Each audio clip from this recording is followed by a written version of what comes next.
தம்பிகளோட கடலுக்கு போய் முரல் மீன் பிடிச்சோம். வாங்க முரல் மீன் எப்படி பிடிக்கிறோம்னு பாருங்கள்.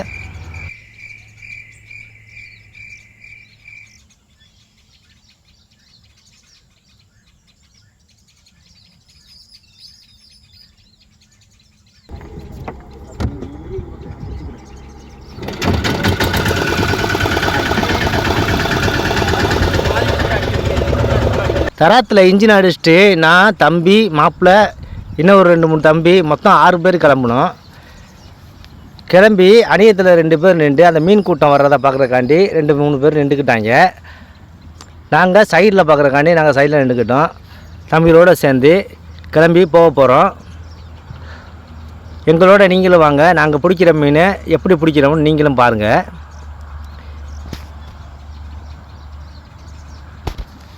முரல் மீனுங்கிறது கூட்டம் கூட்டமாக தான் வரும். ஒரு கூட்டம் வந்து 20 கிலோ 30 கிலோ இந்த மாதிரி தான் வரும் முரல் மீன்.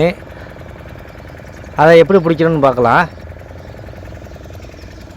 கடல் கொந்தளிப்பான கடல். இன்றைக்கி பாருங்களேன், குளம் எப்படி இருக்கு, ஒரு குளம் எப்படி கிடக்குமோ அதே மாதிரியே இருந்துச்சு. அதனால தான் முரல் வர்றது அழகாக தெரியும். முரல் வந்து மேலோட்டமாக தான் நீஞ்சி போகிறதுனால முரல் வர்றது. இந்த தம்பி முரல் கூட்டத்தை பார்த்துட்டான். இதே மிகப்பெரிய கூட்டம். மிகப்பெரிய கூட்டத்தை தம்பி முகேஷ் பார்த்துட்டான். பார்த்து சொன்ன உடனேயே நாங்கள் வலையை எடுக்க ரெடி ஆகிட்டோம். வலையை எடுத்து ரெடியாக வச்சுக்கிட்டோம். பாருங்கள், தம்பி பார்த்துட்டான் கூட்டத்தை. அந்த மேலே கிளம்புது பாருங்கள். அந்த கூட்டத்தை டிஸ்டர்ப் பண்ணாமல் அதுக்கு பக்கத்தில் போய் வலையை இழக்க ஆரம்பிச்சிட்டோம். வலையை ஸ்பீடாக இழக்கணும். ஸ்பீடாக இழக்கி ஒரு ரவுண்டு மாதிரி ரவுண்ட் ஷேப்பில் வட்டம் போட்டுக்கிறேன்னு. அப்போ தான் அந்த மீன்கள் எல்லாம் தப்பிக்காமல் முழு வலையிலையும் மாட்டுற மாதிரி வரும். எவ்வளோக்கு எவ்வளோ ஸ்பீடாக போகிறோமோ அவ்வளோ கூட்டத்தையும் பிடிச்சிடலாம். வலையை ரொம்ப கவனமாக இழக்கணும். இல்லைன்னா காலு கீழே கொழுவிட்டா நம்ம கடலில் கீழே விழுகிற மாதிரி இருக்கும் முரல் வலை. இது வந்து இறக்கம் கம்மியாக தான் இருக்கும். போயாவும் கொஞ்சம் குண்டும் கீழே இருக்கும். வடவலை மேவலை பார்த்து இறக்குறேன். பாருங்கள் தம்பி எவ்வளோ ஸ்பீடாக இருக்கிறான்னு. தராத்தையும் நல்லா ஸ்பீடாக ஓட்டணும். அப்போ தான் இந்த கூட்டத்தை ஃபுல்லாக கவர் பண்ண முடியும்.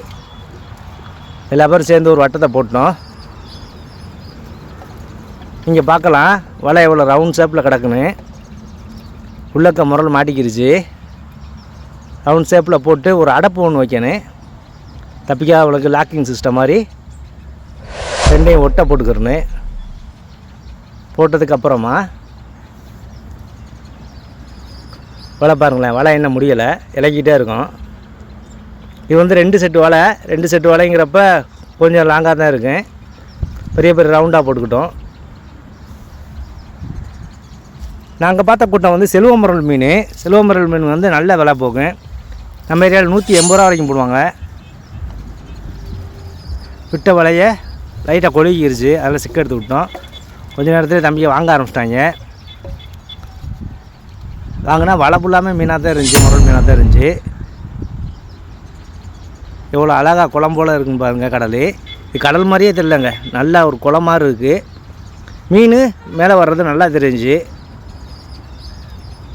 பாருங்கள், கடல்னு சொன்னால் நம்பவே மாட்டீங்க எவ்வளோ அழகாக இருக்குன்னு.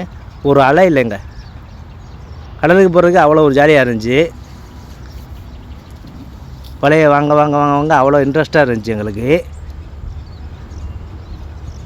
வலை வர்றதை பார்க்கலாம் நீங்கள். உள்ளக்க முரல் மீன் இருக்குது, செல்வ முரல் மீன்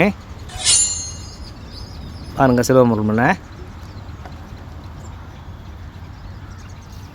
வலை வாங்குறதுக்கு தோதா நம்ம தராத்தையும் அந்த லெவலுக்கே கொண்டு வரணும். மீனை ஃபுல்லாக வாங்கி ஒதுக்கி வச்சிட்டோம். உங்கள் ஏரியாவில் இந்த மீன் கிடைக்குதான்னு சொல்லுங்கள். என் கையில் இருக்குல்ல, அதான் சிலுவமுரல் மீன். நல்லா கொளுத்த சிலுவமுரல் மீனுங்க. சாப்பிடவே அவ்வளோ டேஸ்ட்டாக இருந்துச்சு. நாங்களும் 6 பேர் வந்தோமா, 6 பேருமே ஆளுக்கு ஒரு கிலோ கொண்டு போனோம் குழம்புக்கு. சேனலுக்கு எதாக இருந்தாலும் அது கொஞ்சம் ஆதரவு கொடுங்க. உங்கள் பொண்ணான கையை வந்து அந்த பெல்லில் தட்டிடுங்க.